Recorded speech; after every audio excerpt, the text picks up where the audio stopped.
So we'll get right into item 4, the workshop. And our presenter today is Dawn Lund, Vice President of UFS LLC. Good morning, Dawn. Good morning. How are you all? Great. Good. Did you guys have any questions? Go ahead. Can I jump, President, is there any chance, can I just have 1 minute to Sure. kind of introduce things a little? Sure, go ahead. Sorry. First of all, thank you, Dawn. It's been fantastic. Dawn and UFS are a very well-known entity throughout the nation for doing these studies. Exceptionally well respected. They're always presenting at the APPA, AWWA. They are renowned for what they do. So if you want to talk about experience, I don't think you can beat UFS or Dawn or she's the vice president. The president is Mark Beauchamp. They're at the top of the line. Number 2, when we start talking about rate increases and things that are changing that we need to do here, I hope you recognize, first of all, when it comes to our electric rates, they are the lowest in Delaware and have been for well over a couple of years. Now, there's been a couple of months where we've been beaten by the Delaware Electric Co-op. They are our competition, but please remember that we are a municipality, a municipal utility, and so we give 5% of everything we make to the city. The co-op has no such obligation. So it's almost an unfair playing field, and yet we're still beating them. So there's a 5% delta in there because we're municipal and we're still beating them. And we've had that. And so our rates are exceptionally low today as it comes to electric. Same thing for water. If you look at our rates, how they compare to Rehoboth and everybody in the region, especially Tidewater, we are by the power of 4 times less than what Tidewater is. We're exceptionally low. We're very, very competitive. And frankly, the same is true with sewer. If we look at the rates for Rehoboth has a ready to serve charge of only $10. Nobody likes our $50 ready to serve charge, but their consumption charge is 3 times almost what ours is. So it's simply a different form. And yet, if we look at a certain rate at time, theirs increases at this rate while ours does this. And so we have exceptionally good rates. We've held them for a very long time. And this is the perfect time for us to look at those rates and what we're doing in the future, because we've been aggressive with our capital projects. And with that introduction, I hope that not just everybody here, but the people that might be listening recognize the same thing. So Thank you, Darren. Dawn, Thank you. thank you. Great. Well, thank you. Good morning, everybody. Thanks for letting me present today. I'm going to present the results of the electric, water, and wastewater financial projection. I'm going to talk about some key financial targets, where you are today according to those targets, and where we'd like to see you moving into the future according to those targets. I'm going to share my screen. I have a presentation prepared. Basically, all I did is you should have your reports, I believe, right in front of you.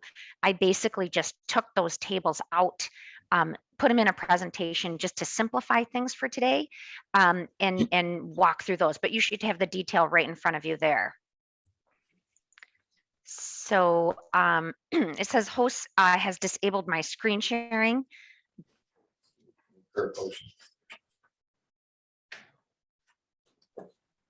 It'd be easier to see the screen if you dim the lights slightly. Robert, could you possibly? There we go. That should work now. Thank you. Yeah. Thanks, Robert. Thank you, Robert. Thank you. Always adding value. Boy, I tell you, Always added value. good man. So you guys can see that it looks like perfect. So again, I'm here to present the electric, water, and wastewater financial projection. Darren did already an awesome job introducing who we are. Now I'm a little bit nervous to live up to that standard, but we are an international consulting firm. We provide cost of service financial projections for utilities across the country, Guam, Canada, and the Caribbean. We teach for APPA, all their cost of service and financial planning courses, as well as AWWA.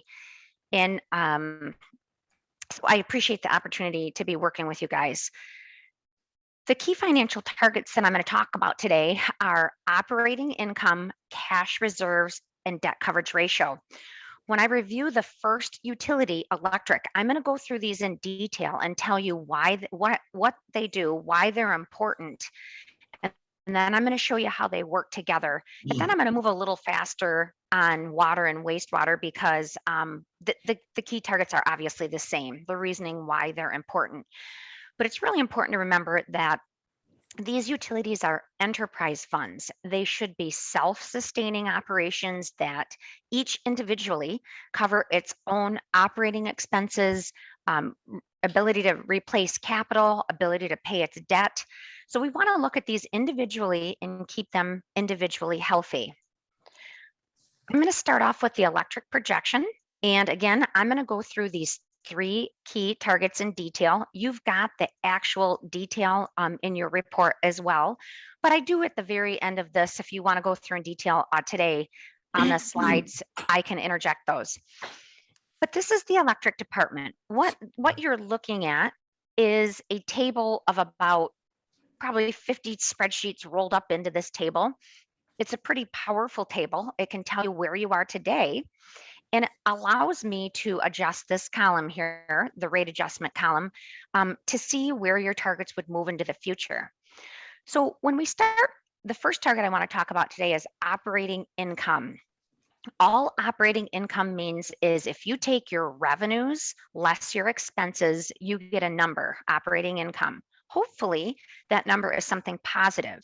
If it's negative, it means you're operating at a loss. And certainly being in an enterprise fund, we don't want to operate at a loss. But the question becomes, how positive should that number be? And I look at 2 key areas. Your operating income should recoup 2 things. One is interest expense on debt, since it's below the operating income line. 2 is the inflationary increase on the assets you have invested in the system. And what do I mean by that? Let's pretend you only have one asset, and it's $1 million asset with a 10-year useful life, and you go to replace that asset in 10 years, it's going to cost you $1.3 million or something more. So in my example, the $300,000, the inflationary increase is what I'm trying to recoup over time. So when you go to replace that asset in the future, you've got the funds to do that. So you can see that within the electric department, without any rate adjustments currently projected, operating income is projected to deteriorate. You're healthy today. Your operating income is meeting what it should meet today, but you can see that over time, without any rate adjustments, the financial condition of the operating income deteriorates. And that simply means when I'm not meeting this target, my current ratepayers are not paying their fair share of the infrastructure being consumed and the operating expenses it takes to serve them. So the next column that I look at for financial health is projected cash balances. You are projected, you should hold a minimum according to the risks in the utility. And when I say minimum, I want you to be something above the minimum. If you're at the minimum, we consider you cash critical. You can see that operating income, cash balances stabilize throughout the projection period. How can that be when my operating income is deteriorating? Well, it just means here, oops, my cursor kind of did a little funny thing there. It just means your capital improvements aren't quite spending what you're depreciating. So you can see that it's pretty close though, because my cash balance is stabilizing. When you don't reinvest in the system as much as you're depreciating, cash will build a little bit. So that's not alarming there. And then of course, this debt coverage ratio, right now, you don't hold debt in the electric utility, but I want to tell you about that because that might be important for the future utilities, water and wastewater. All debt coverage ratio is a measurement of debt affordability. Did I cash flow from operations in that year enough to pay my debt service payment at least 1.25 times for a revenue bond, or for financial planning purposes, we like you to shoot for a 1.45. So again, notice I didn't say how much cash do I have on hand to pay my debt service payment. It's a measurement of cash flow in that year to pay your debt service payment. So hopefully every year you're cash flowing enough to pay your debt service payment. If you're not, you can question debt affordability. And of course, in the electric department, that's not an issue. You don't currently hold debt. So the question becomes right here, this picture, overall, the electric utility is healthy. You're meeting good key targets. However, today, however, moving into the future, of course, as things hit like inflation and other things, um, over time, without increases, the electric department operating income would deteriorate. So all I'm trying to do. May I interrupt you? Oh, For a yep, question yep. that applies Any to questions? all the utilities. I noticed that in the assumptions that we showed no growth, and we have quite a bit of growth happening. That would obviously impact all these projections. Why was that assumed? Because in general, with energy efficiencies and distributed energy resources, in general, electric usages are projected to go down in overall. And so we project very conservatively with the growth. And I'm going to show you why. Let's say you do have growth, how that'll benefit you, but it still wouldn't change the rate track in the next slide. So great question. And I'm going to show you that right now. Dawn, one question to follow on with Press said. That has been the trend up until now with energy efficient appliances and bulbs. But the industry is projecting that that is coming to an end. I mean, most of the savings have been wrung out from that perspective. And what's expected is that with the decarbonization and electrification, as we go to electric vehicles, heat pumps are going to be more prevalent, that it's going to make up for it. And I've seen in the industry projections that they're projecting 1 to 2% growth a year in the forthcoming future. Yeah, so you guys net meter. Delaware is a net metering state, correct? Yes. Yes. So with net metering, those types of rate structures for distributed energy resources, I would venture to say that won't make up for that growth. But even given that, I'm going to show you why growth will actually help your system right now, and it wouldn't change the rate track. You guys have great points and great questions. But what happens with net metering is if the rate structure isn't set properly, we've got distribution costs rolled into that kilowatt hour charge. You're net metering, you're losing those kilowatt hour sales, you're losing that distribution cost recovery. And so right now, until we improve rate structures that are more adequate for distributed energy resources, we're seeing those types of things not make up for the growth.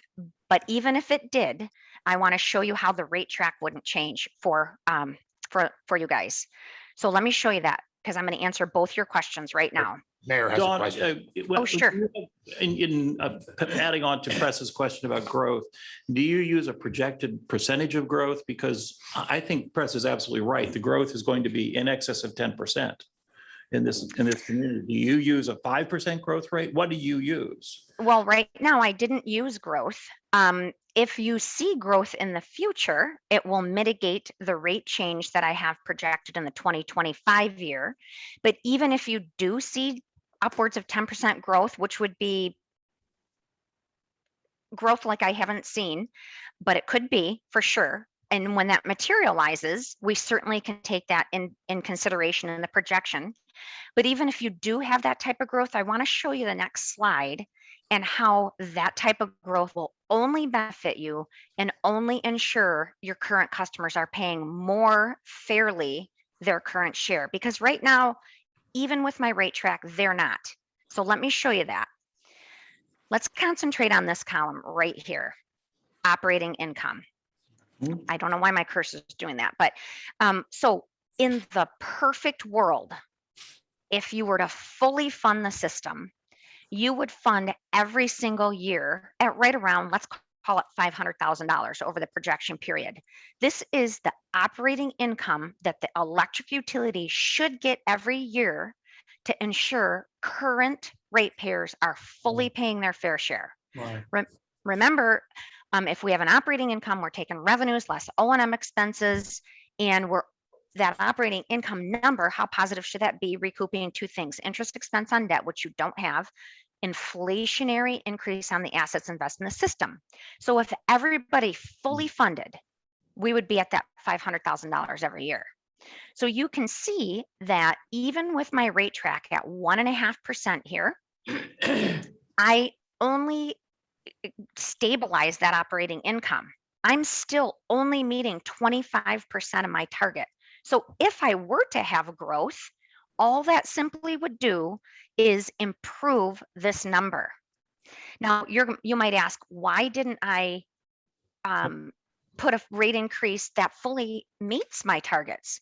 Well, the second thing I look at to help guide me are the next two targets. That's why the three key targets are important and they work together. The next two targets, I look at cash balance and say, well, I want them to hold a minimum of $3 million. Remember, I want you to be something above the minimum, but I don't want you to be at $3 million or below $3 million is what I should say. So when I look at that column, I say, they have cash on hand. I'm not concerned about their cash, and I'm certainly not concerned about their debt coverage ratio. They currently don't have debt on the electric system. And so what I do is I balance that and I say, well, I'm comfortable as long as we're not operating at losses, and as long as I'm balancing that operating income out, I'm comfortable with just 1.5%. Legitimately, and to fully properly fund the system, these increases should be larger. So what I'm telling you is I've given you enough room in the rate track to not create rate shock, to not create questions of, well, we want $3 million at a minimum, but you've gotten us to 5. Why are you doing that? Because remember, it's a minimum. And I'm sure you've got a very solid capital improvement program. I'm not questioning that, but I'm just telling you that this is pretty conservative. It's probably what you actually need. I'm not questioning that, but I'm giving you room that if this were to be larger than what was given to me, I've given you a little bit of room to be able to handle that without borrowing. So go ahead. Two things. One of the things is that the capital budget that Darren and Austin have given you is a 5-year lookout, which there is a fairly large capital project right after this, which is the rebuilding of the Schley substation. So for the period of time, these numbers are valid, but potentially in year 6, we could be looking at 2 new transformers and an upgrade of all of the controls that are out there right now. So I think we need to be prepared for that.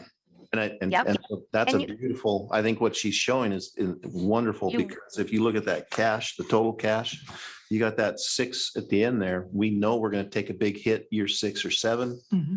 And so we're preparing for that. I think this is showing exactly what we're doing and that it's a correct thing. Do you want to add it? I mean, Well, I just want to make sure that everyone else is aware that there is, we're taking a 5-year snapshot, which is completely valid. I mean, it's, you bet. your crystal ball gets fuzzy after that, but that no one gets taken by surprise that there is another major capital project out there. And so in 3 years, 2 years, when Dawn gets to redo this, you roll that down to that 5th year, and that big hit happens on year 3, and it adjusts all of that, and it justifies all of these things. So what she's sharing to me, it shows a couple of things. In the past 2007, the BPW invested in the electric system. And we reconducted the whole place. At the time, I think it was $1 million loan, took care of those things. They did a great job. That has served the BPW just exceptionally well. What Dawn's numbers are showing right here, as she's explaining, we still need a little bit of a bump so that we can maintain our operating income. Our operating income, we've held it for so long that that's starting to decrease, but we've also not been spending perhaps everything we should in the capital side. We've got exceptional reliability, so that's a good thing. I think all of these things point to exceptional management and decision-making by the board, but I think we need to have those little increases and then recognizing we're going to have some cash. How do you justify having that cash? Because we're going to take a big hit in the 6th year, 7th year, but it's planned. It's planned. Right, You know and- what's coming. Sorry, go ahead, Dawn. No, go ahead, Darren, you're exactly right. And take into consideration those of you that are concerned about the growth that wasn't in the projection. All that's going to do is help this number. And all that's going to do is help, this operating number. Of course, we've got some restricted cash in there, but so it's going to help these numbers. And you're even going to be better prepared. If you really do materialize that type of growth, you're going to be better prepared. But if I put that type of growth in this projection and it didn't happen, you wouldn't be prepared for that big capital investment in 2027. So I think we're on what the whole art part of all of this is to take the 3 key targets, try to use them as a guide to try to meet your goals while not creating rate shock. And that's what I've tried to do here. I've tried to keep the rate track conservative to stabilize that operating income. I've tried to prepare that your cash isn't at its minimum. I want you to be something above the minimum. And if growth comes into play in this picture that you think is going to happen, that's awesome. It's only going to bump this picture up better. But yet we haven't created that rate shock to our customers. We've kept this rate track, in my opinion, as low as we can to help ensure the utility stays healthy. Like Darren said, you guys have made awesome decisions in the past. You're a healthy utility. You don't want to start making decisions into the future that will jeopardize that. And I'm trying to keep you there at a minimum. So just a couple of other things. And one of them is doesn't directly impact the rate study, but just so everyone realizes the battery project and the solar project are all planned as PPA.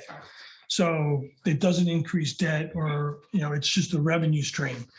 To the point about the growth does further erode into the capabilities of the substation. So it actually pushes us closer to that X-1 failure mode of a transformer. So it's good, as Dawn said, but it also moves us closer to the Schley Station upgrade. The last one, which is a generic question, I think really that we need to come to grips with for all the rate studies is that given the post-storm recovery requirements and that, it's been preached year after year, cash is king. For all of our utilities, do we really have enough money, cash reserves, to rebuild the system, recognizing that FEMA's money does not come for 18 months, 2 years down the line. So we have to be self-sufficient. And, we are on the coast and we're one storm away from major damage. Not to get on a track here, but Earl and I have spoken to a financial guy that's top notch. And he was suggesting that we might want to consider get lines of credit with some of the banks rather than having that much cash or some combination of both, rather than having all that cash on hand, get large lines of credit set up with banks so you can get that money quickly Right. in the case of emergency. Mhm. So that was another. So- Go ahead, Donna. Yeah, no, so good comment, but let me tell you about lines of credit. All a line of credit does is give you immediate cash. Okay, that's exactly what you're talking about. You're saying, okay, in general, we could reduce this number if we had a line of credit. But guess what? This number is based on It's based on basically 4 risk areas. You have your own cash reserve policy and it covers these things that I'm talking about. You have a few other things in there like self-insurance fund and a few things because you made a policy unique to you. But what happens when you try to determine a minimum cash needed, you're absolutely right. There is a line in there called historical investment and system. If I have a line of credit, I can zero that out, right? I can say, all right, I don't need enough cash on hand in case something happens in the system. But guess what happens with a line of credit? You have to pay it back, right? So there's another line in the cash reserve policy called debt payment, and that would increase. So it's a wash. Having cash on hand to pay for something outright and not have that debt payment strapped to you is totally different than having a line of credit where, sure, I get that immediate cash, but what happens? I have to pay it back and I just strap the system to that payment into the future. So did you really prepare for that capital replacement or is something to happen to the system? You know, many would say, no, you just borrowed for it. It's not true equity. And so I get that question all the time. I'm not saying there's not a way to balance that out because sure, I would take your cash reserve line, your reserve policy line. I would erase that historical investment, that risk. But guess what? I would add almost an equivalent amount to the debt service payment you're going to owe to pay that back. So it's a good concept. It's certainly one you can explore, but you have to realize you got to pay that back. It's not the same as having that equity on hand to actually pay that for that. Does that make sense? Yeah, I guess it's a gamble. If you don't have one in 10 years, a major event, you've saved all that, the ratepayers. But if you have one, then you're have the cost. Well, keep in mind though, it's not like you're strapping your ratepayers because you have a minimum amount of cash. That's actually good financial planning. I mean, if I were at if you guys were at consistently $3 million down this line, I would tell you you better be concerned a little bit about your cash because especially given, again, you have excellent reliability. I'm not saying this isn't a proper capital improvement plan, but I'm hearing things thrown out like, you know, batteries, this, that, all the new technology you're talking about, that stuff's expensive. I just heard somebody say, you know, with this growth, it's going to put pressure on some equipment. You said, I'm not an engineer, so I can't remember what you said, but my point being, with all this technology and distributed energy resources, it comes with a price. And so if this is conservative, you're going to need this cash and you're better prepared to be able to pay with it outright equity than borrow. You guys obviously don't. I can tell by the debt you have in the electric department, you don't jump to issue debt without thinking about it, right? If you had debt on the system, I'd say, look, you're used to relying on debt to run your business, but you don't even have debt right now. And so to start going to a mechanism that historically it appears you don't tend to lean on is another additional risk you just need to be aware of. We have a question from someone in the audience here. Sure. Someone that used to be a board member here. Good morning, Mrs. Lund. This is Robert Kennedy. Oh, hi, Robert. How are you?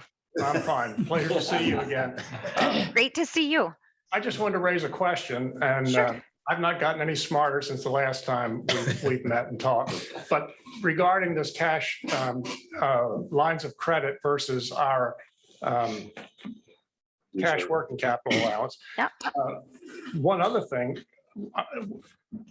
the cash reserves that we have are invested, I believe, and earning a return that builds that and also reduces the pressure to have to borrow money. So that's another thing that I think we need to take into consideration of changing the makeup of the cash reserve policy, because if we go lines of credit and borrow the money, then as you mentioned, we're going to have to pay interest on it. Whereas right now we're keeping that money and we're investing it, and that's adding to the resources available and for the board use. And And Robert, benefiting your customers. Mhm. there's also the uncertainty. I mean, we know what interest rates are now. 5 years down the line, we don't know what interest rates are going to be. Right. You could wind up getting strapped with a line of credit loan that is much higher than what we're getting now. Just something to think of. Sure, it's not just clear. Dawn, I had a question on all three of the rate designs or the rate projections.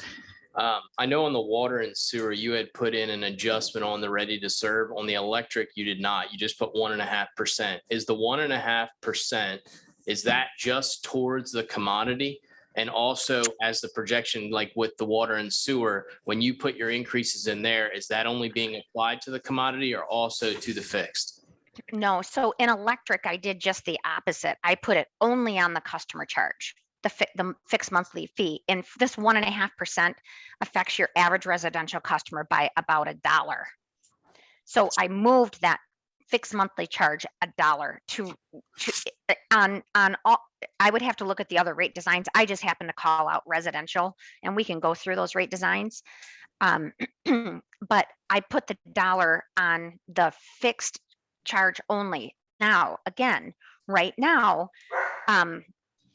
trying to get the fixed monthly customer charges where they should be is a Band-Aid, if you will, or a short-term Band-Aid to help with distributed energy resources. When we have those net metering policies and we've pushed that distribution cost recovery into that kilowatt hour charge, and we don't have those customer charges where they should be, we're losing even more revenues. And those without solar are subsidizing that distribution cost recovery even more. So we want to get those fixed monthly customer charges to where they should be. So I'll have to look at the rate design. I believe in water and wastewater, I put as much as I could on that fixed monthly customer charge, but I did tweak the commodity rate a little bit on water and wastewater. On electric residential, I only moved the customer charge $1 and didn't tweak the kilowatt hour charge. Good question. So I don't quite understand that, given the statement you just made, and we know where the industry is going about the cross subsidizing of people with solar to people without, which With also net metering, income based, pardon me? which also happens to, have a larger income based component. People who are renting, people who have lower incomes typically don't have the same solar as the people with higher incomes. Right, absolutely. You're totally correct. So therefore, when we don't have that customer charge set properly, it's a small Band-Aid. We should be restructuring our rates to handle distributed energy resources. But the first step is that small Band-Aid. So if we don't have that solar customer paying the proper customer charge or close to what it should be, and we've rolled cost recovery into that kilowatt hour charge, the rest of the system is paying for that. So exactly what you're saying is, even though everybody is trying to pay that customer charge, it's based on a study that everybody should pay. So we need to get that to where it should be, and help reduce that subsidization in that small example of net metering. So I'm sorry, maybe I'm being a little dense, but the rate study is only proposing a rate increase of the commodity. No, on the customer charge, the electric is having a customer charge, which is a fixed rate Oh, component. It's only come on. It's Oh, only okay. customer charge. I'm sorry. No, that's all right. You got a customer charge and you got what you're calling a commodity, which is the kilowatt hour charge. I didn't change the kilowatt hour charge. I changed the fixed monthly customer fee, Oh, $1 for the residential class. I'm sorry. It's the second cup of coffee hasn't kicked in. That's all right. It gets confusing, all this terminology. Good question. Press, before we go on, can we get since we're only one person here from the audience, can we have an idea of how many people are on watching? Nobody. Okay, thank you. Okay, we have that problem at City Hall, and I know I'm trying to, when I hold meetings, I'm trying to say we have 20 people or we have 2 people or whatever. So thank you for the update. Thank you. It's disappointing. It is disappointing. And we've had it advertised, but Okay, we've had I it. just wanted to make Notice in sure the everybody paper was and aware. everything. Okay. Yeah. Put it in the paper. Question also on that. Good, Robert. I didn't see any I don't think that's see on. the study available for anyone who wasn't here to review it. And was that an oversight or didn't I look in the right place? Was it on? It's on our website? It's on the website?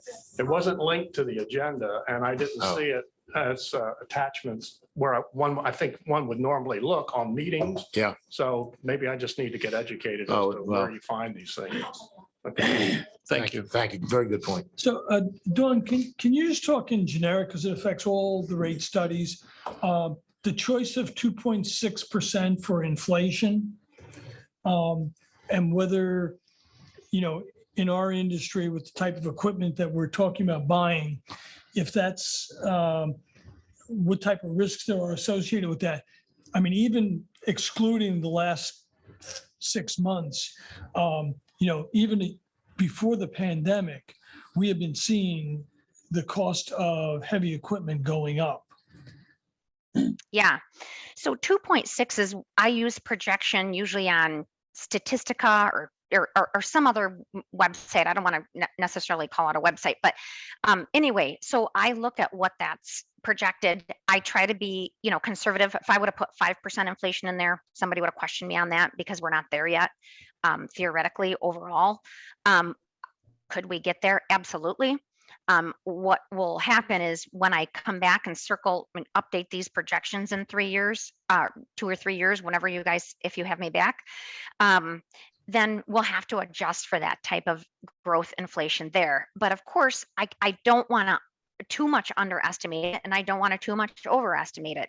So right now, given the best data that I had, that was the number that I used. So the 2.6 though, because there are many cost of living indexes, is it for heavy industry or utilities, or is It's it? general overall utility inflation. Remember, you've got when you talk about equipment cost inflation, you're talking about this number going up, right? Capital improvement numbers going up. What I used on inflation is this projected expenses, which is more like salaries, small O&M items. I mean, power supply has its own projection, so I don't just use inflation on that. But when you talk about heavy equipment, you're talking about this column. And so in general, this column would go up if you're anticipating heavy inflation. If this column goes up, it's going to affect this column. So thank goodness, we've been cognizant of that and have you have a healthy cash balance. So if inflation goes up on heavy equipment, it's going to affect this column here. Darren, do you typically include that into your projections and your budgeting? We try to. Yeah, so just for an example of what Thomas said, so you're battling lead times and cost increases. So for example, about a year ago, we bought a new line truck. It took about 8 to 12 months for delivery. Right now, we're looking at 14 to 16 months for delivery, and also a 5% increase in raw material costs. So right off the top of whatever the standard cost was for a line truck, they're adding 5%, and they disclose that as soon as you go to order. Just so you know, for the board, for your information, I've told our water, sewer, electric to take, and when we have reorder points, I've asked them to increase that by about 20% because of the lag time. We're finding that there's a lot of those important, we've got a pretty healthy pile of from poles to transformers, et cetera. But I've actually increased that reorder point on almost all of those things because of the lag time. And we've seen this because of supply chain, that lag time has gone out significantly. And so we're getting stuff ordered now, anticipating that it's not going to be here for a while. Are you adjusting the depreciation estimates? We are. So, and I understand what you're saying about the projected capital. Clearly, that is heavy equipment. But out of the O&M, a lot of that is equipment also, because it's the routine replacement, not system upgrades. I don't remember from the budget how much of the O&M is actually purchased material. And I can't quote you on that, but that's where we're at, and we'll see that and happening. A lot of that is, again, we don't pay for it till we get it, the receivership of it. Mhm. And so what I anticipate us seeing is that when we get into December and even January of next year, that's when we might see some of those numbers creeping up a little bit, but we'll identify it as such. So, and I would add to what Darren is saying totally is, so just to give you assurance on the base that I start with. So I look at your history, right? I have historical financial statements. I put them in a projection. I look back many years. I do my own independent projection moving forward. So I say, this is according to, statistics and inflation and this and that. This is where I think you're going to be. Then I add a column right next to my projected, like 2022 year, for example, and I lay your budget right next to that. And I say, okay, this is where I think they're going to be. Where did they think they're going to be? And I lay that right next to each other. And so I make sure that I do an independent projection, but we're on the same page. And so I've been through that whole process with staff already saying, okay, this jumped out at me. This, we look good here. And so that's a whole behind the scenes process that I do to actually not check the budget at all, but check to make sure we're on the same page. And so that process really showed that we're all on the same page. So from what Darren or staff put together for a budget isn't far off than what an independent consultant would say you would in general be at. So those two things line up. So there's confidence. All I can tell you is a year to 2 out, this picture is probably pretty accurate. 3 to 4 years, you're getting a little bit grayer. By the time we hit that 5th year, it's giving all the work that went behind this projection. It's probably still kind of close, but as you get out in a projection, you're not going to be that close. That's why you have to update this every year, every 2 years, every 3 years, whatever it is, and keep looking at this. But we already went through that process where an independent opinion was really close to what you guys budgeted. Just if that gives you any assurance. Are there any key markers that we should be looking at on a yearly basis? I mean, I think clearly inflation is one of them. Absolutely. Because I mean, that is probably the biggest unknown as to whether things are going to calm down. Well, and so I'm going to kind of reiterate what Don is just saying. We've been happy doing a 5-year review of our rates. And I don't think we can do that anymore. The world has changed to where if there's a battle with us in China, that's going to change the makeup of everything we're doing financially. If there is another round of COVID goes through, that's going to change things again. I mean, so there's things to where we used to say, it's happening, but it doesn't affect us. Now everything affects us. And so to have UFS come in and review your rates at least every 2 years, I think you need to do that. I think, and you're going to have to, because to be able to react to what's happening in the economy, what's happening with assets, what's happening with, every aspect of the utility, industry. It used to be you could go 20 years. You can't do that anymore. Well, and to your point there, Darren, especially on the electric side, the market is changing so quickly. I mean, there's some on the water and wastewater, but the electric side, I mean, no one knows what it's going to look like in 2 years. And that's where, so I'm going to stick my neck out here. She's got 1.5% in 2023, 1.5% and 2 years later. I think it'd be okay to have that 1.5, I'd put a little bit more in there, being conservative. You throw a battery into it, you throw some solar into it, we're going to be changing what's going on, and what's going to happen with electric vehicles. I don't think anybody knows. And so with that change, if there is no change, we need to know that. If there is change, we need to know that. And so I would simply say, maybe we have a nice negotiation with Dawn on the line of how cheap she's going to give us our next rate study in 2 years. So anyway, so I think just this is one of those things where the industry is changing so fast and it's having to react to outside influences so heavily that looking and revisiting these rates is something we're gonna have to do. The old adage of it won't happen in Lewis is not with us anymore. Doesn't stand. Well, Dan's mentioned everything, but he hasn't mentioned the growth thing. And you are going to see Yeah. better than a 10% growth. Right. Just And- based on what, And I based on the do, expansion that you're looking at and then houses that are popping out of the ground. and I'll tell you, and so again, I'm gonna go back to giving Dawn kudos in the UFS. We've had some of we now have what, 100 solar customers?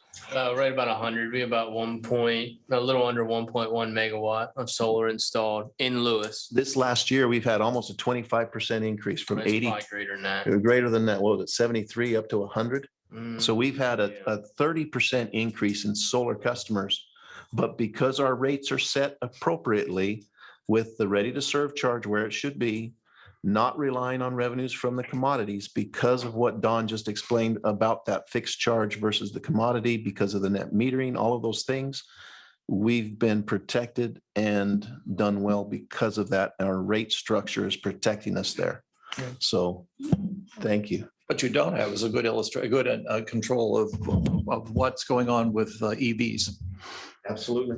You have no real measure of that Not a yet. chance. Yeah. You're absolutely right. And where do we get that? I don't know. I mean, Yeah, I mean, that's a survey probably. Correct. Well, that's also through your state. How does the state start capturing who has their EVs and how are those EVs going to start paying for their, right to be on the road with those that are, I mean, so that's It's a whole nother discussion. That's Yeah. right. And that's not something we're going to grasp, but by having our rates in the right place, that's going to protect us. Even if we have a huge increase in electric vehicles here, a rate structure that's done right with the fixed charges where they should be, that'll keep us golden. Actually, because we're such a transient town, AMI is probably the only way we're going to get visibility into that. Probably. Because through AMI, you can see when a category 2 charger comes on. Yeah.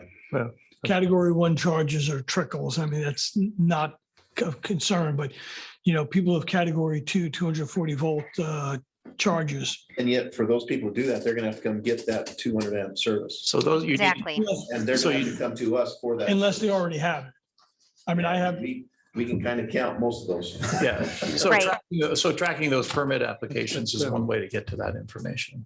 well, maybe we need to update our permits to ask about, or see if we can garner that, because it's got to be inspected. True. They can change there. Is AMI giving us a presentation in August still? That's the target. No, yeah, August. Sorry, Don. We interrupted. Go ahead. That's all right. Just real quick, and I don't want to have this discussion, get off track or whatever, but so the original question was, are there metrics we should be looking at? And yeah, the ones that I talked about today: operating income, total cash, and debt coverage ratio. Somebody said, what should we be looking at on a monthly or yearly basis? Those are those. And because you guys are talking about two things that could balance each other off. You're concerned about inflation, but yet you say you're going to see 10% growth. You're concerned the inflation that we used is too low, but yet the growth is too low. That's going to, I don't want to say balance each other off. Nobody knows that for sure, but you've got two ends of the spectrum that are going to help you keep on track. So if you've got great growth, but you have higher inflation, awesome. It's an offset. So for the information we have today, this is probably the best look at things. And in fact, Darren threw out maybe a higher rate increase in the future. The study shows you could sustain that. We're not meeting our minimum here. So my point being, this is a minimum rate track. If you get 10% growth, it's going to help this picture. If you have higher inflation, it's going to hurt this picture. So maybe it all balances out. My point being, I think for what we know today, this is a minimum rate track. If the board wants to entertain a higher rate track, the study shows it could be handled and justified. So I think one thing outside of this, we need to get a good estimate of what it would take to rebuild the system post-storm. I mean, And the last time we kind of looked at that and had a decent number was back in about 2012, when the co-op came in and talked about purchasing us. They did a study, the Wilson study, and at that time it was about 11 million is what they were anticipating. So again, it's quite with- old though. yeah, correct. But if you were to take and add, 3% interest over the next, 10 years, whatever, that would end up, that's kind of where I would, just in my mind, that's where I would hit. Because, I mean, I think, once we get to all three of them, that's really going to tell us whether we have adequate cash reserves. I mean, I fully understand what Dawn you're saying there, but, we are in the middle of hurricane country here and, want to make sure that we're not beholden. Yeah, so let's say that right now is $15 million. You currently have 6 million of it. Certainly, I wouldn't pull down everything out of your cash if all went crazy. Let's just say, even if a hurricane came through, would all $15 million be devastated? Hopefully not, most likely not. I'm sure it has happened. But you'd have, call it 5 million towards 15 million. You'd have to borrow 10 million to be able to redo the whole system if it were completely devastated. Certainly with this healthy picture, you could borrow 10 million.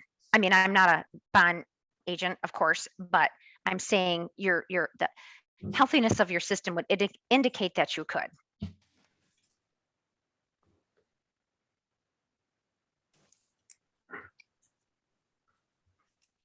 Do we have any more questions on electric? Look like it. Okay. Right. So again, you have a detailed rate design. I'm not sure if you were passed that out, but there is a report. But bottom line, $1 increase for your average residential customer. That's directly in the customer charge. We're trying to get those customer charges, make sure they stay where they should be. The water financial projection, I'm not going to go through those key targets in that much detail again, unless you guys have questions on that again. But we're looking at operating income. We're looking at projected cash balance, and of course that debt coverage ratio. You can see that without any rate increase projected in the future, operating income deteriorates. Our cash balance is somewhat stabilized, but what's directly stabilizing that are these bond issues. Now, I put those bond issues in there, which is directly related to this capital improvement program. It's a pretty aggressive capital improvement program. I'm seeing this across the country with lead line replacements, water systems trying to be where they should be, with the awareness of, what's happened even in Michigan. Water utilities are getting more attention, if you will, to their capital improvement programs. So, Can I simply ask for clarification? When you say bonds, are you talking about loans? Is that synonymous? Sure. Loans, bond, I should say some sort of inflow in cash. I will also note, maybe again, you have to check what that restricted cash is for, but I did notice part of this restricted cash is impact fees. Depending how your impact fee restriction is written, you may be able to mitigate some of that borrowing, loan, bond, whatever it is, money resource by using some of this restricted fund. I don't know what your covenants are on that restricted money, but I'm just throwing that out there right now. In order to have this capital improvement program for your financial situation today, you would need to find $6 million from somewhere in 2022, $3 million in 2025. If any of this restricted fund can be used, it would mitigate some of that. This can be either bonds or loans. Good question. And Darren, I know we looked at, and Austin as well, some of the impact fees and how it would layer into this. What was the numbers? Do you remember? Well, I don't remember numbers.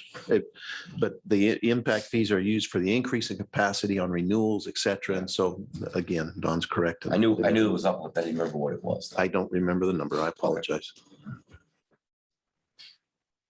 So bottom line, meaning it's just a cash resource. We'll call it a cash resource. Now, in the water department, I've determined your target operating income. You're going to ask, why has that increased? Because it's a direct relationship of your investment in the system. So my operating income will increase as my investment increases. So again, over the 5-year period, I've tried to just stabilize that operating income. We're stabilizing that operating income. I'm trying to stabilize that cash. Cash jumps around a little bit, but we help supplement that with these cash borrowings, wherever that may be.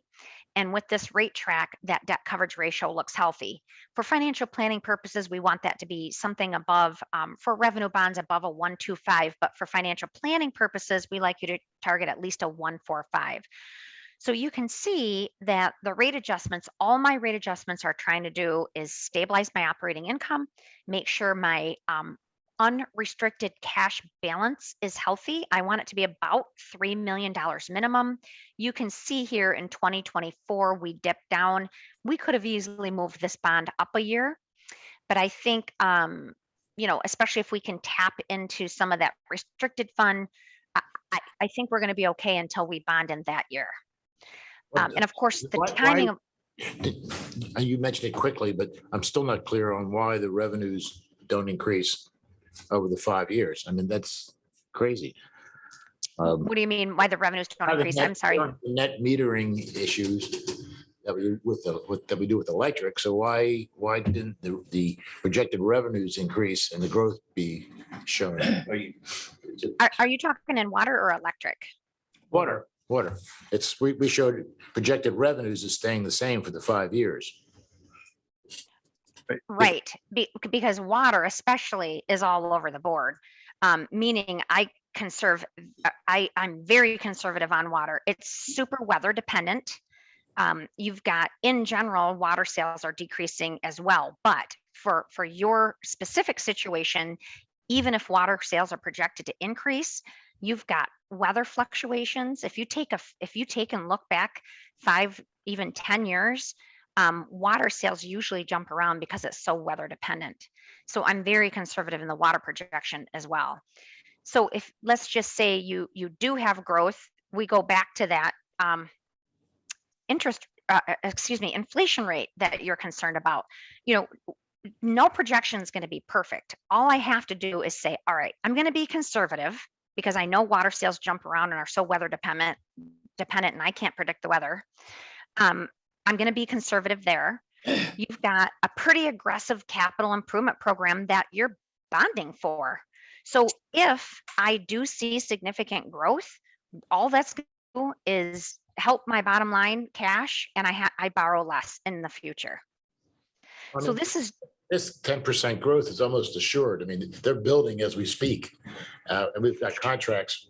If you can be assured of weather and you can be assured of efficiencies in water, We can never have that. then But I don't exactly. understand why, if we know it's coming, we can't take credit for that, or at least some of it. I highly advise you not to put in 10% growth in these revenues, but that's totally a board decision. If you want to do that, you're basically going to mitigate probably a lot of this rate increase. And if it doesn't happen, if the growth doesn't happen, this is the picture you're looking at. Probably, even worse. I mean, and this is the cash you're looking at. You're bringing a system with $4 million down to 1.5 after borrowing $9 million. That's your decision. Okay, thank you. So given what we know today, this is the best information I can tell you today, given the capital improvement program you have, obviously to keep provide clean water. This is the rate track that I would recommend. And of course, in order to do that, you would need bonding as well, or some sort of cash resource. Moving in, how that affects your average customer. Of course, this is the question I got before about customer charges, we're moving from 16 recommended that 5/8 inch meter, which is your typical residential customer, moving from $16 to $17.75, or probably about a $2, a little over a $2 in monthly increase, dollar impact. We're also moving the commodity rate. Somebody had asked that before, from $1.35 to $1.40. So 5 cents on the commodity rate. Wait a minute. Any more questions on water? These are the rates I'm looking at. Yeah, those are the rates. Yeah. Yeah, okay. When she decided- There's a new increase. Oh, well, she's looking up here. Okay, I got it. Mhm.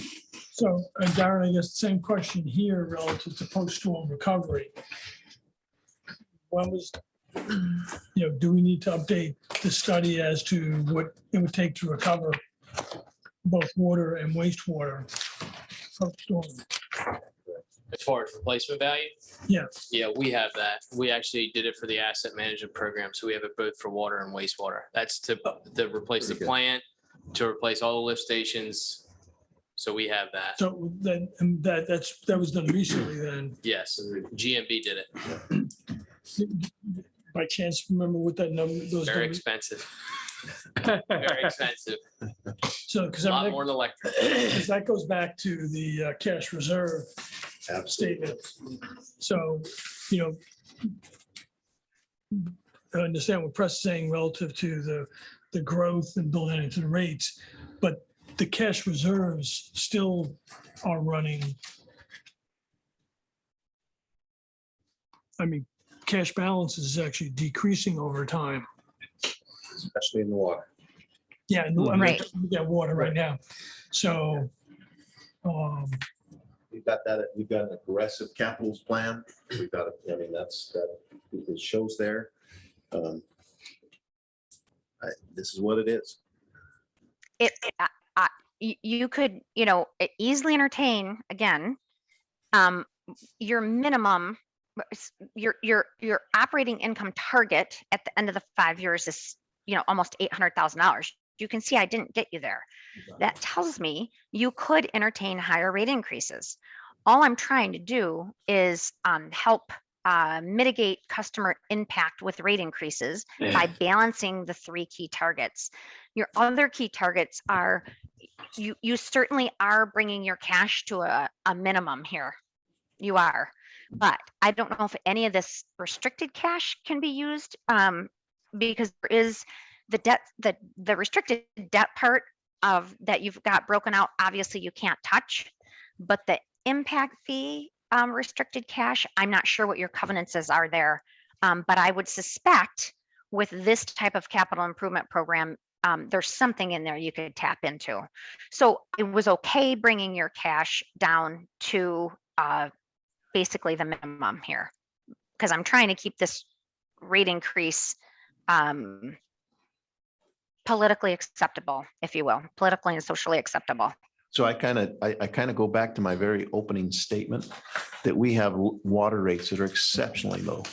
They're very, very reasonable. We have an aggressive capital plan, which is appropriate. And what we have here is a 6 point, which he has proposed is at 6.9%. And if you do the math on it, we're only talking about from month to month, going from $21.40 to $22.87, $23. which is $1.40 per bill. It's 23.35. That's for 4,000 gallons. So you're at 4,000 gallons. Yeah, you're on this line right here, Darren. It's about $2 a month. Right. Yep, from 22 to 24. Yep. And so I hope, when we get it, when you put it in the newspaper, it's gonna be, oh my gosh, they're going up by 7% every year. In the end, it's gonna be 30% increase. Okay. And that total is $6 or whatever I mean, it really truly, we've got to kind of get it back into what's the value of water? What's the value of what we're bringing to every single home and customer? We're telling you, we're 2 gallons of milk is what we're asking for. And it's Yeah. very reasonable. And with that, we're going to be increasing the water quality. We're going to removing, the water, iron from the water system. We're improving it. We're helping it to be more reliable. those are the things that we're doing, and it's really for a very, very reasonable amount of money. Are the irrigation rates going up at the same rate? I don't think she even looked at it, but yes, they would, Irrigation rates. because our irrigation rates Right are there. a commodity here. charge. And I would anticipate that that commodity charge would increase on the irrigation. Right here. Okay. 2 bottles of, 2 bottles of water. Exactly, exactly. And Tom, to go back to your question, What is it, $1.69 now for a 1 pint of water at the convenience store? yeah, And if they didn't want Depends on the where water, you're- they could go to the sewer plant and get it. And we can bottle it ourselves. We can bottle it out there. We'll be right behind you in line. Yeah, right. the valuation is now given there's cushion in there for, how the market goes, but you're roughly $200 million between both wastewater and water. That's complete replacement. That's wastewater treatment plant, every single pipe that's in the ground, every hydrant's in the ground, What were those numbers again? I'm sorry. roughly 200 million. It's about 125 million for sewer and about 75, 77 million for water. Yeah, but I think, that number is probably because, that's build new. That's all. correct. That's Right, total, yeah. and as opposed to, your electric, which is above ground and you have a lot of physical risk with, the piping systems would have to be flushed and sanitized and so on. But, It's a different animal. And it's broken out. That's a shock value number. Correct. That's all Although- that, out on the beach, you could. You could, Wind up but with that's a shock value erosion number. and that, but on the town side, probably not. yeah. Real quickly, Darren nailed it. I think in general, the water industry, in my opinion, is losing the value of water because people don't understand what 4,500 gallons mean. Let's take this example right here. If you take a gallon of milk, I want you to picture that in your mind, and I want you to line up 4,500 gallons of milk around the room. It probably would have layers of gallons around the room. You might even fill the whole floor of the room. Your customers, so where I'm from, I pay $4 for a gallon of milk. So for 4,500 gallons of milk, it would be $18,000. Your customers for 4,500 gallons of water, that whole room floor lined up with gallons, pays $22. Water is a good value. And we're losing the value of water. In the EPA standards for the median household income across the US right now for water affordability is $95 a month. Your customers pay $22. That's a great value. And so although these percentages sound scary, the dollar impact is quite small, and your rates to get that kind of quality service for $22 is amazing. So we don't want to lose that value, and we got to put that in perspective. People don't understand what 4,500 gallons of water means. I've milked cows and I don't necessarily agree with your assessment. But I do think comparing it to communities and I'm being a little facetious, obviously, but comparing it to, areas around us and what the cost deltas are is something that people can understand. I don't think you'd use the milk analogy very successfully. Well, come live where I live. And you'll see that it's reality. But anyway, so there you go. I hate to see the industry lose that value of water. Water is a great value. So if there aren't any more questions on water, let's move into wastewater. Again, we're looking at these 3 key targets. Honestly, your wastewater department is relatively healthy. Again, I'm not pointing out this capital improvement program, but I want you to understand that it's obviously a sufficient capital improvement program, but that's a direct relationship to how this cash balance, may or may not decrease. So when we look at this picture, it's a pretty healthy picture in general. I did throw in some rate increases to just try to stabilize this operating income. It was declining in the other projection. I'm still not meeting my fully funded operating income target. I'm of course trying to stabilize that cash to the minimum. I want you to be at least at that minimum, and you are there. And of course, your debt coverage ratio looks healthy. So 2.9% there. I can see that I don't have my dollar impact. I can calculate that real quickly, but let me get through my summary and then I can calculate that dollar impact for you. In summary, what I told you today was for 2023, I would propose an electric rate increase of $1.5%, which affects your residential customer by $1 because I'm increasing that customer charge $1. The proposed increase for water would be 6.9%. We looked at it for your average customer, that's about a $2 impact. And wastewater, we're proposing a 2.9%. And while you guys are thinking of your questions, I can quickly calculate that dollar impact. We should have that rate design in your detailed report. But I'm going to pause your view here. Well, do you guys have any other questions? So $1 for electric, $2 for water. No, Yeah. 1.5% on the Pardon me? electric, 1.5% on the electric. How are we Yes, no, stacking but up with it other equals a other dollar. people that She's you've saying done it equals studies a dollar to the customer. Yes. Right. Yeah, that's what I'm writing out. Yeah. And she's saying 6.5% for water equals roughly $2 a customer. Yeah. I guess my concern would be that they're all hitting in 23 cumulatively. Is there a way to stagger that?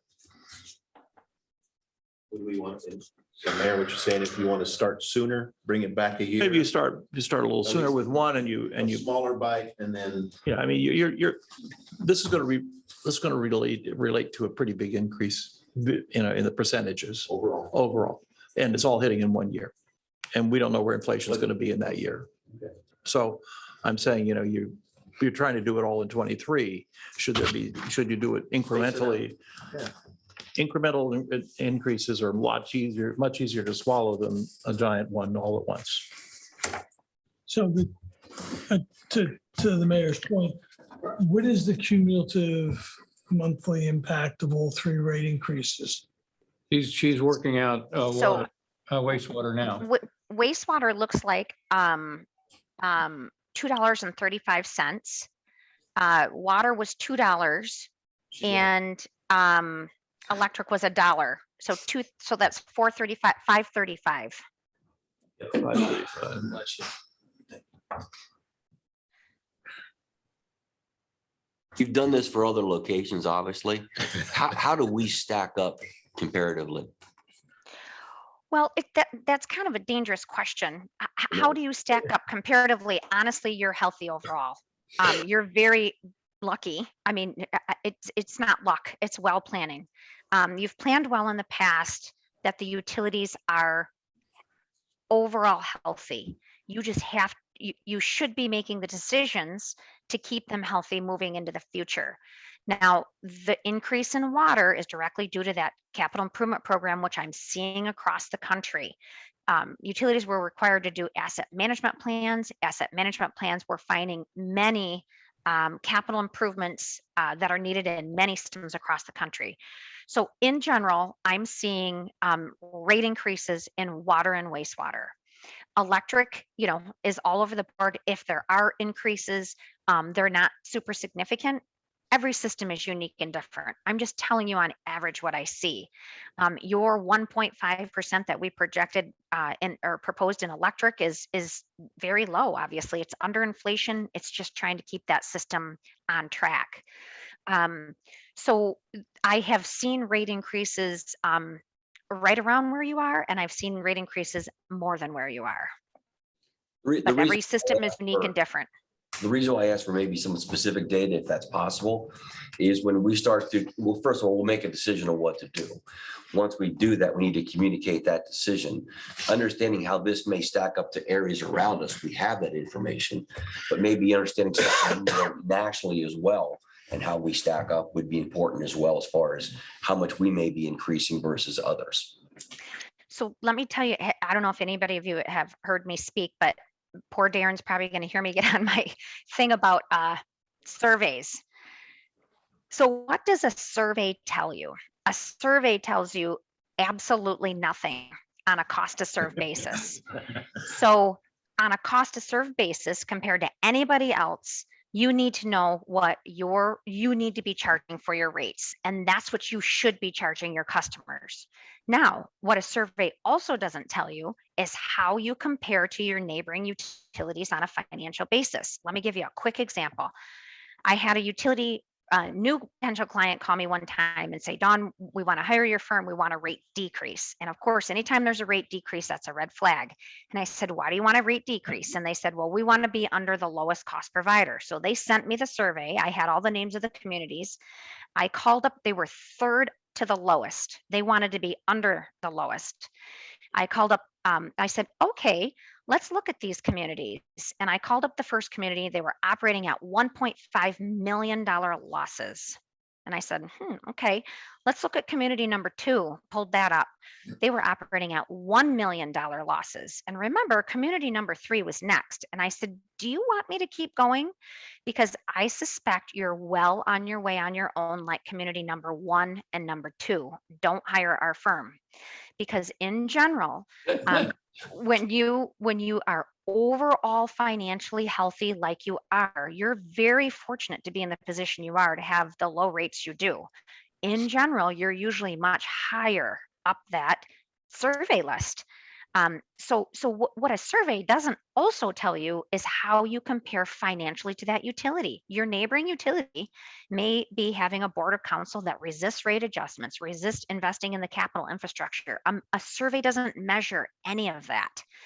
So I teach this all across the country. A survey tells you absolutely nothing on a cost to serve basis. Now, we might want to be sensitive in our rate design, comparing to neighboring utilities, but again, we shouldn't make our rate decisions based on that because we don't know where they are financially compared to where we are.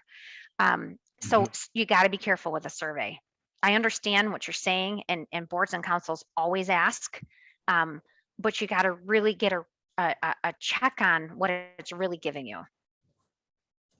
So good question and comment. Are there any other questions? Can I make another comment for you on when it comes to the sewer? Again, 2005, 2008, we built a brand new sewer plant. And with that new sewer plant, the amount of capital improvements were pretty low because you've got a brand new plant. And what we're seeing is we're coming at the end of that curve where all of those pumps, all of the things that we put in there are no longer new. And in fact, they seem to be hitting at the same time.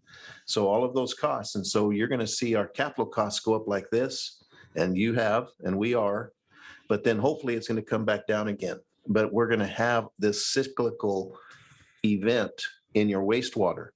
And with that, we're trying to, I can see now a little bit of a bump, and I appreciate that Dawn has actually dampened what I thought it was going to be.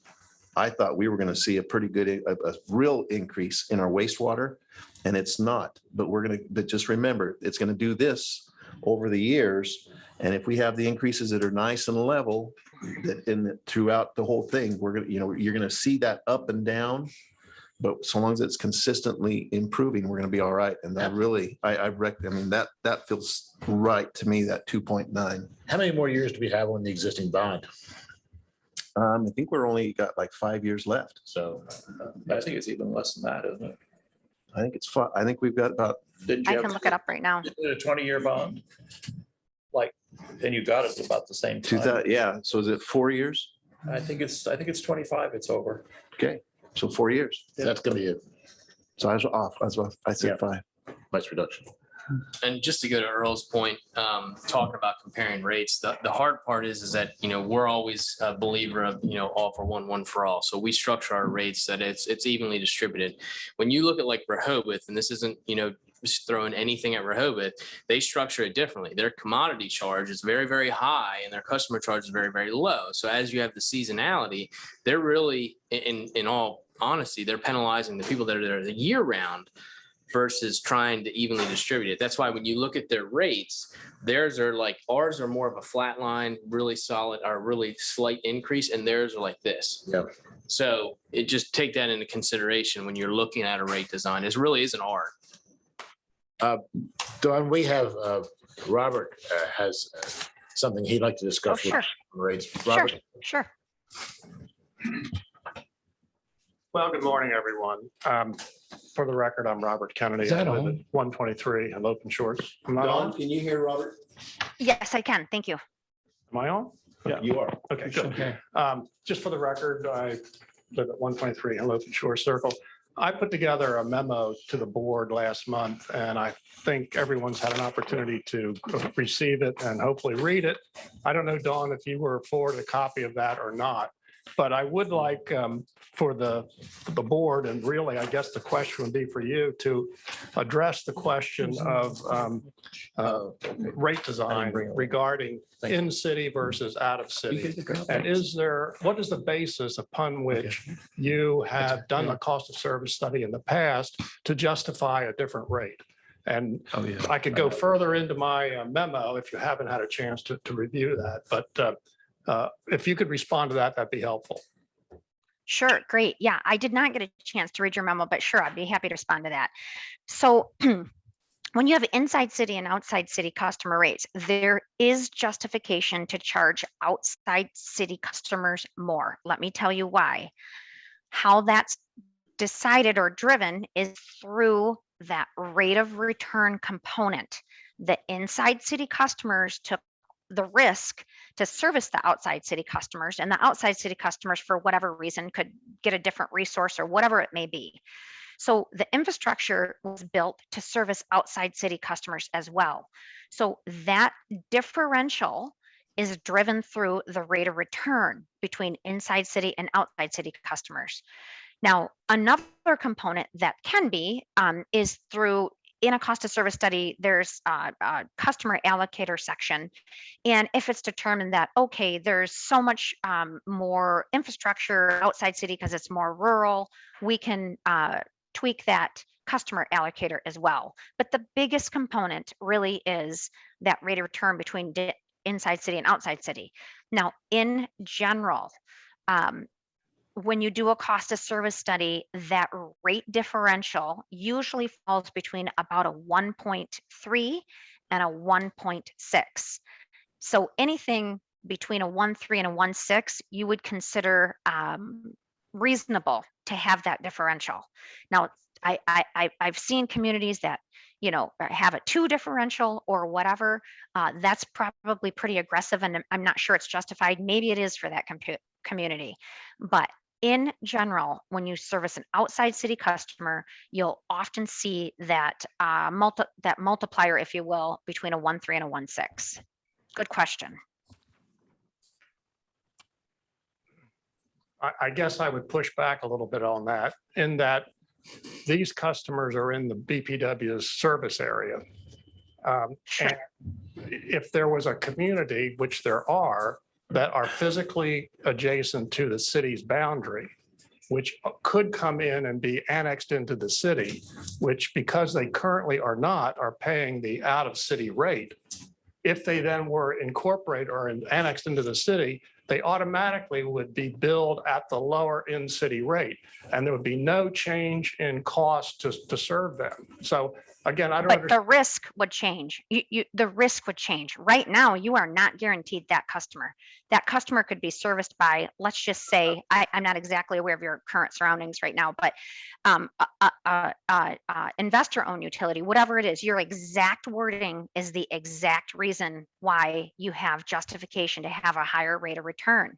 Right now, they aren't annexed into the city. They aren't part of the city. That is a higher risk customer. You have very much a risk that they could leave the system. As soon as they're annexed in, they have nowhere to go. They're guaranteed your customer. That risk greatly drops. So that is exactly why the rate of return is higher to service an outside city customer, for your exact explanation. So thank you for that. Well, again, Dawn, I don't mean to be argumentative, but they are within a cost of service or a CPC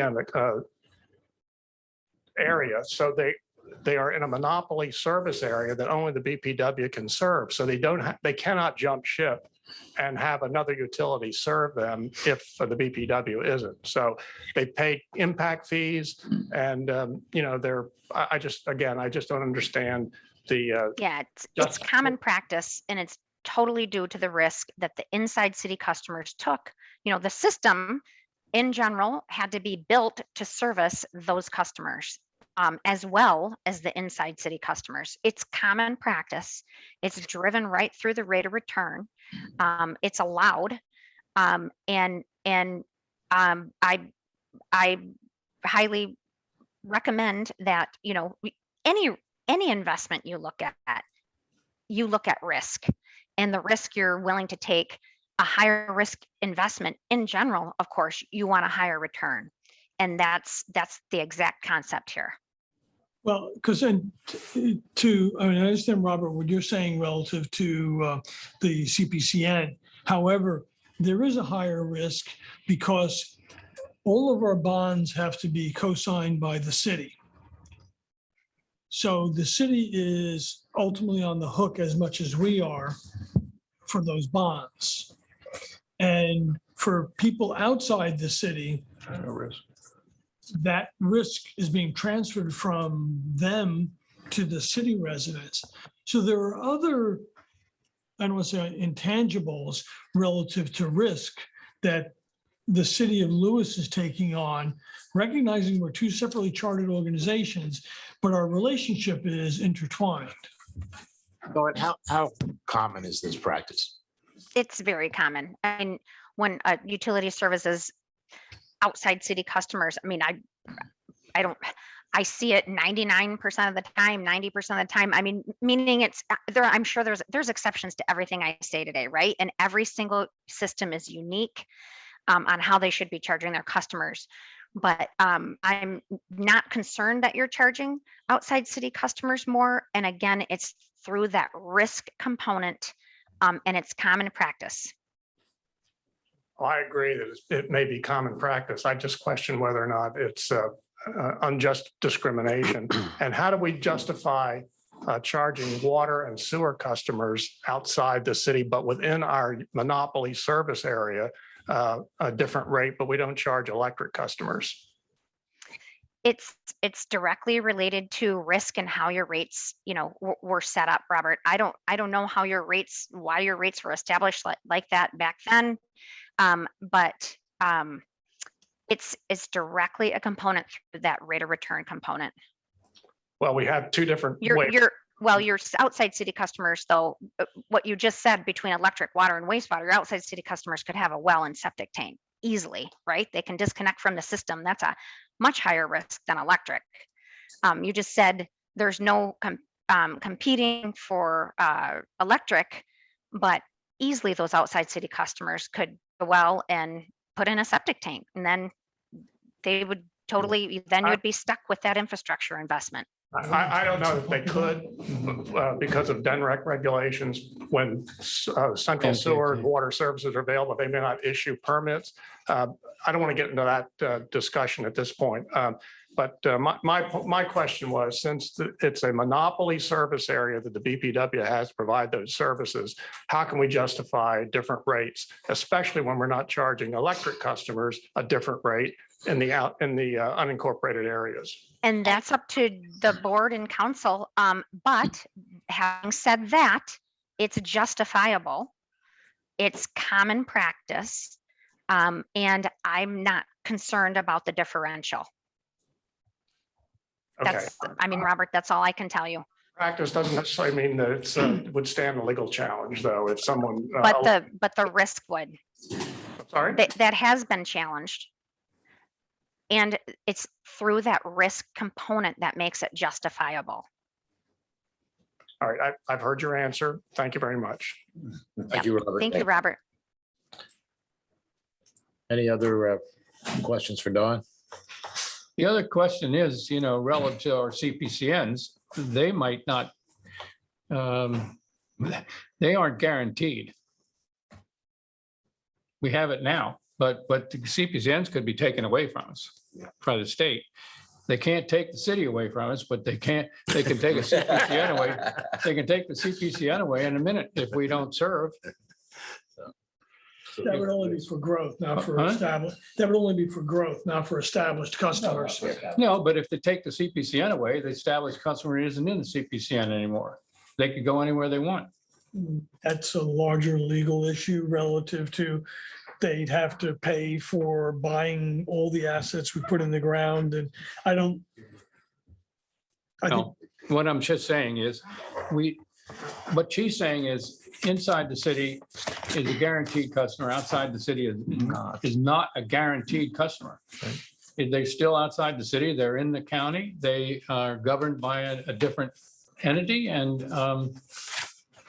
so I agree with her. Yeah, you don't know what could happen outside the city. I think for established customers, that risk is very, So very low. anyhow, that's an argument one way or the other, but we'll have to decide on that. So, All right. anyhow. Any other discussion for Dawn? Dawn, thank you very much. As always, this is really informative. We may come back to you with questions. Great. Thank you so much for having me today. I appreciate your time. And certainly if you have any other questions, just let me know. I'd be happy to answer them. Great, Thank thanks, Thank you Dawn. very much. Thank you. Thank you. Have a great weekend. You You too. You too. too. Thanks. Anything else? We have, So just like next steps, would we look at inflation adjustment, or do we want to talk through any of that stuff now, or just leave that for another time? Let's talk about it now. This is Okay. a workshop. So if you've got questions, this is the time for. Yeah. Assessing the inflation adjustment, cost and timing, capital projects, do we have another review? Things like AMI, things like, some of the pump stations and different things we need to add into the plan that weren't there initially. Reassess replacement costs like Tom was talking about, and then understand the plan for growth, maybe to a larger degree and what that could impact. So, I'm sure there's others. That's just what I. so again, this is to be discussed right here, but just like the mayor said, none of this is, nothing that she's proposed here is to hit until 2022. So you've got time to think about this and see what you really, what is going to happen. Probably need to have a workshop where we talk about AMI, workshop. And does it have to happen immediately? The other thing that's going to be out there that I think is going to be a big player, specifically on the water side, is going to be the study that GMB is doing about our water. Keep on here. The biggest thing is the question about what's the water quality issues and what pipes do we need to replace? That's going to be the Absolutely agree. biggest component of what's going on. Now, I would still say that we need to start talking about an increase in your water. I think we need to talk a little bit about the increase in the electric, the water, the sewer, yes, but the biggest one is going to be water. But I think it needs to happen because you still want to be ahead of that curve with your water rates, that I think we're absolutely anemic there. I also think we're low on our electric. We have held them there and so even if we took her, is it 1.5% that she has in 2 years over the covering the 5, let's take the mayor's, and let's go 1% a year. That's greater than the 3, that it'd be 5 total. But I still think that would be safer because I think there's going to happen again. I think we need to look seriously, perhaps about doing some undergrounding of some of those areas that are problematic, that would be a good thing. So I think that would be a very big plus for serving the community. and which areas, do benefiting you those. have any areas in particular that are most vulnerable? I've got a cut. So one of them, I've got a ridge line that comes right by the consortium by Mariners Retreat, that our access to that place is very limited because it's on a ditch. You've got a ditch in there. You've got big trees on one side, which are difficult to get in to clean. That is a line that we've got concerns about. And if we could do that, and if we could underground that one, I think that would really help reliability. There's a couple others. There's some actually down on the Second Circuit that I have issues with. They're down by the state park. Same thing. The access to get in there to do the tree trimming versus having that underground. We've had a few problems there. So there's some areas that we could be selective at, but if we had a little bit more, we're gonna start spending some more money on the electric side And you also have vehicles. and vehicles. We have a very old fleet. We just purchased a vehicle, which was a 2020. But prior to that, our newest vehicle was a 2006. But which isn't was- that in our 5-year plan already? Is that- Correct, but that's just yeah. as a thought. But I think the underground, it would be good if we could do a plan, a long-range plan on that, with the most vulnerable areas. But keep going every year, put a pot of money into undergrounding. That's a good idea. And we Yeah. talked Just for about, discover, for Mhm. hazardous issues that hurricanes and so forth. and we talked about getting, we had Sergeant Lundy in, but like Booth or somebody like similar to GMB that was kind of, boots on the ground, an engineer that we could, utilize. So there is some money built into the budget for the capital budget for AMI. It's obviously not sufficient, but that is already built in there in the out years. The one I'm most concerned about is that I think we need to get a reasonable, updated forecast on what it would take to recover from a hurricane. So, and again, I go back to if a hurricane came and hit your water, what's critical? It would be our water plant. If our water tank fell over, that wouldn't be good. It'd squish a home, but we can operate without it. The operating pressure. Okay, we can operate on pressure from the plant. So the biggest thing would be if we had contamination enter the water system. Mhm. Again, we're pretty insulated because it's a groundwater system. There's no, Reservoir. it's pretty tough to get that contaminated. Right. Can happen, but that's a difficult one. And what do? You put out a boil order, et cetera. Biggest problem would be earthquake. If we had if there was ground shifting, and you can grin, but when we had that one from when it shook up the Washington Monument, we felt it here. Yeah. And so that could be, kind of catastrophic for us. But again, it's a few, pipes, you find the leaks, you fix them, you move on. So that the amount of that for the water, not so much, kind of the same with your wastewater's biggest things, your plant.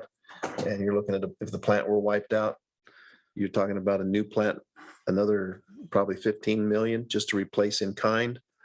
But you're going to have push from the community to put it somewhere else. Absolutely. And the force main on the sewer going from lift station 4 over to the EQ tank. True. Right. But there isn't any mitigation costs built in trying to protect the plant, as an example. So there are things that we could do additionally, but at a cost. Correct. We can think about that and see what those are. And And we've jump started because we're working on those elevation certificates to see what exactly is the most vulnerable areas of that plant. Where does that stand? We're still going back and forth, just trying to confirm that Did you ever resolve the issue about the data? it's still ongoing. We just spoke with Charlie yesterday. the surveyor himself is being difficult to get nailed down to a time and place to Really? meet with them. Yeah, they're busy.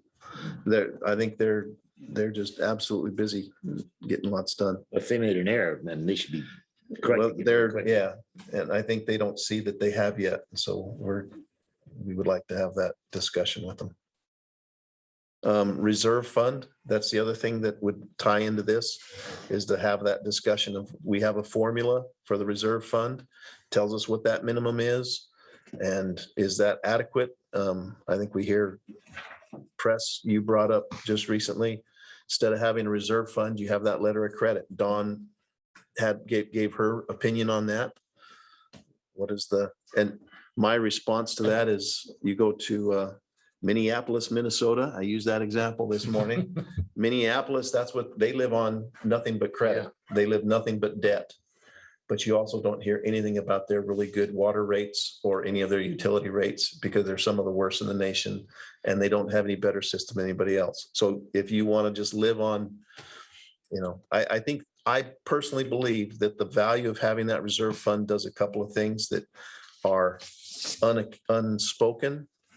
One is that it gives you don't have, we can actually fund our own, by funding your own projects, you don't pay prevailing wages.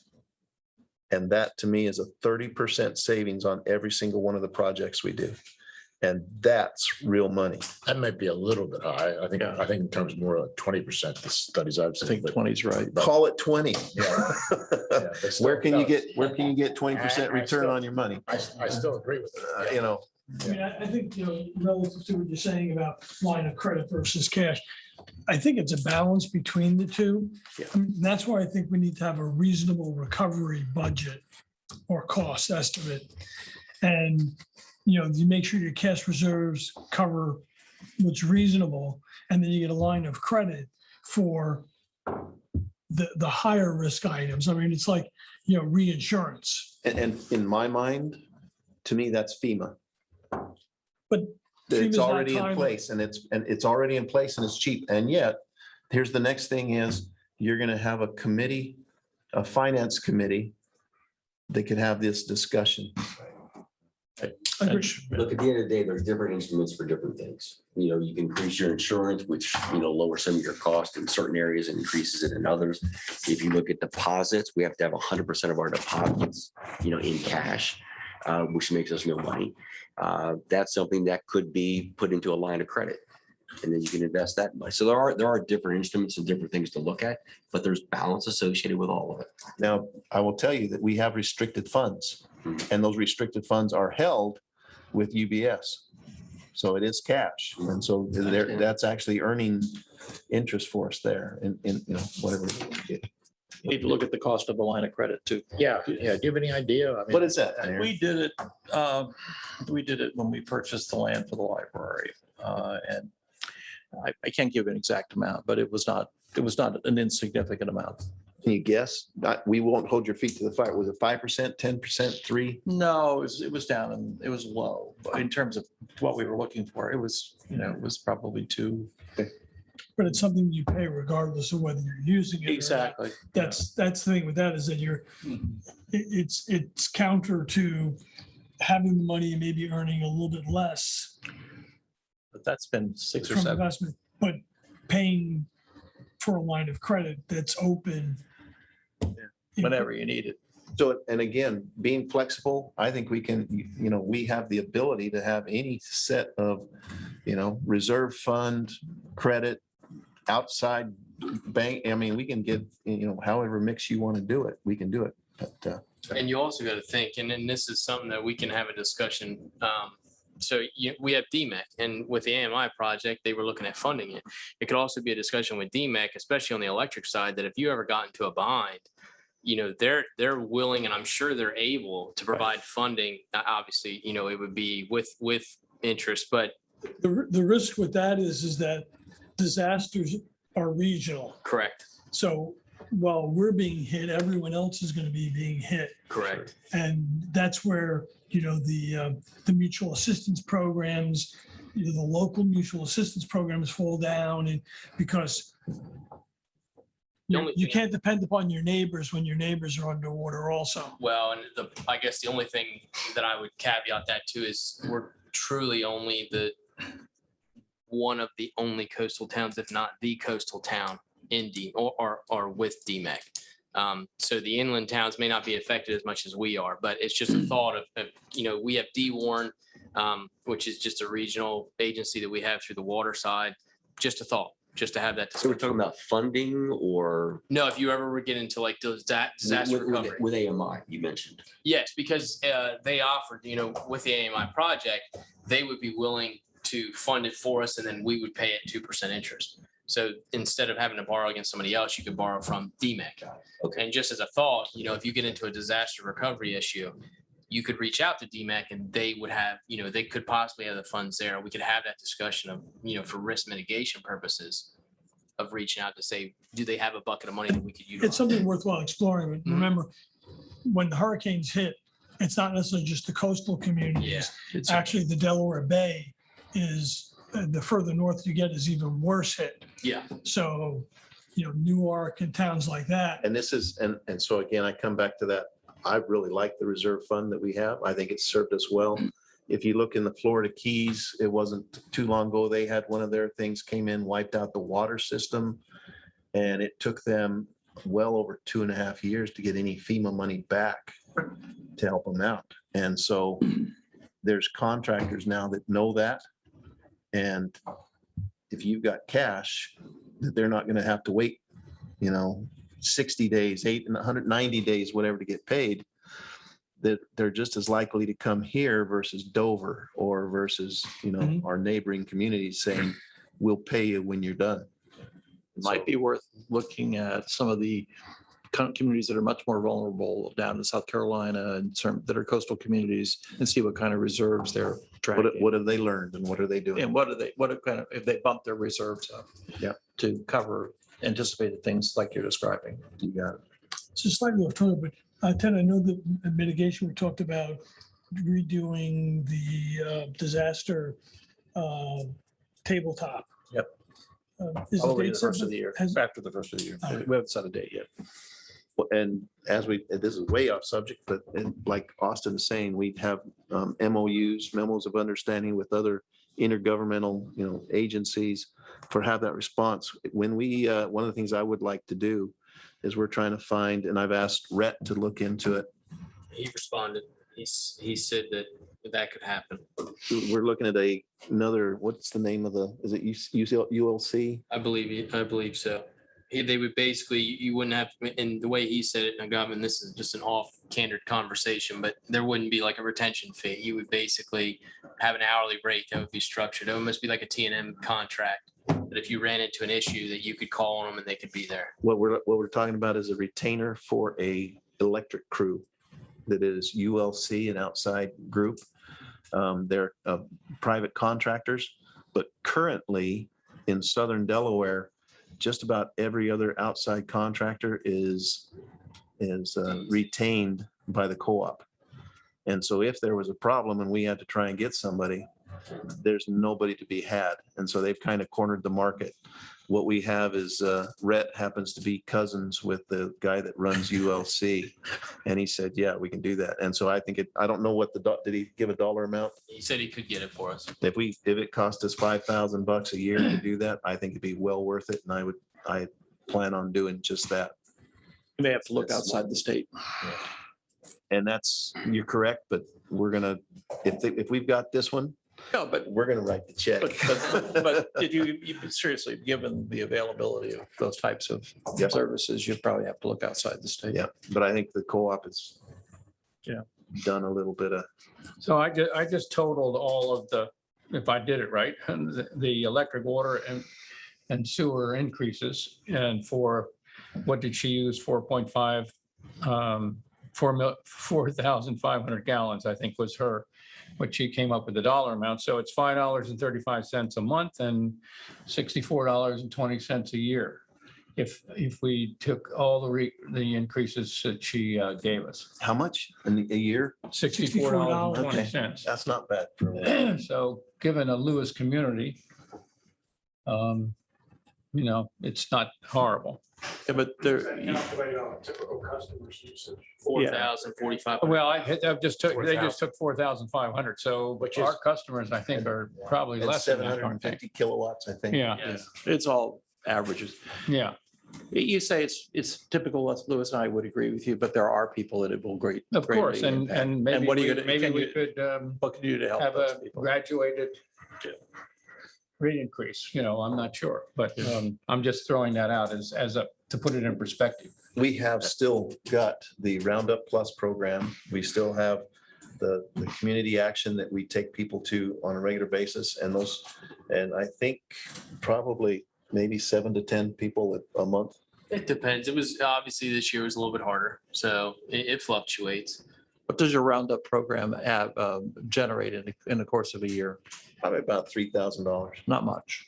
And yet we have a reserve there. Okay. We can give away more. Yeah. Okay. And that's why we haven't gone and said, hey, we need more, because it's still self-funding. Well- One of the things we talked about with the Roundup program is if you have electronic bill pay service, that doesn't work. Because I mean, like my bill comes in, it goes to the bank pays it, but they pay the exact amount that the bill comes in. They don't do the roundup on it. There's no way of setting that up. So if there's a way, I'm sure there's a lot of people who are using electronic billing. Because I'm sure with the credit card payments, it's probably the same way. So you're probably, but you're manually putting that in. Yeah, If you have it set up for automatic. Oh, automatic, that's a different story. yeah, but if you call in, you can set, you You can set those so that it gets added to your bill amount. Right. Oh, really? Yeah, I'm almost positive. It's been a while. We'll check since we into did that, yeah. Austin, Austin Go will on check into record, that. please round mine up. Thanks, dude.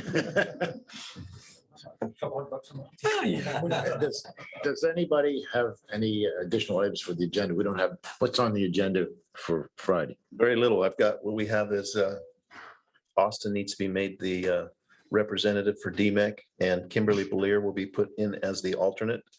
And that's about, and then Richard has given us a request that talks about what our outreach would look like, might look like, with some videoing and some enhancement on the website. And I may throw Sharon right under the bus. How are we on a new website? How You could close? just give an We've already update. started, they've already started doing analytics. And maybe you can give us maybe I won't be here. And the audit. maybe Austin can give a review of what Sharon's doing on the website. Darren, since this is gonna be your last meeting, if you could kind of go over like what we should be thinking about, or what you maybe filled in Austin with, of just, what the key things are, and can kind of give us a summary of what's hot, what to look forward to, any thoughts like you were just talking about, what your thoughts were about going forward. If you can just kind of summarize that type of thing and talk to us about all the things that are important to us going forward. So thank you. We appreciate that. All right. You have the audit, and then I also had on there, are you having a discussion on Yeah. policies and resolutions? That we are going, I thought we were gonna go for a workshop on that. That We're was supposed just to be a about finished workshop. with that. Yeah, and I'll be honest, I don't know that I can even make it to the next board meeting with some challenges. I might be able to do it online though. Mayor, is there any, so you had Carolyn Jones online. What is the legal, I mean. we It's can- allowed. It's allowed. You can still participate if you're able to And I participate. think I can, but I just. I don't You think can I be the participate and vote. person. Yeah, That was still just virtually. changed, wasn't it? that's allowed under the governor's orders, but one of the things that wasn't part of this agenda is a Zoom link. And that's probably why you had no attendees. So going forward, anything you're posting, you need to put the Zoom link on. And so that probably, and the other piece is, I think, Are you using Zoom or just, we're using Zoom, okay.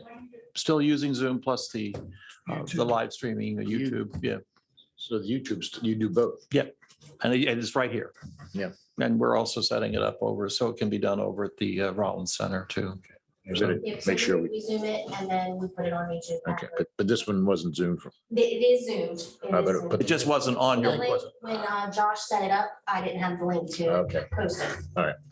and the other piece is that I think anything you decided, when you get ready to think about rates, a workshop with the public would be very important before you said anything, because you had no real participation today. What do you mean, Robert? Are you chopped liver? Are you not? He's a consultant now. Robert is fine, but you need more than Robert. Not that Robert doesn't offer good ideas. It's just a matter of. Robert, would you bring your wife next time? You guys are throwing up a lot of softballs and I'm not. We appreciate that. Do you have anything else? I do not. Do I have a motion to adjourn? Motion to adjourn. Second. All in favor? Aye. Or adjourn?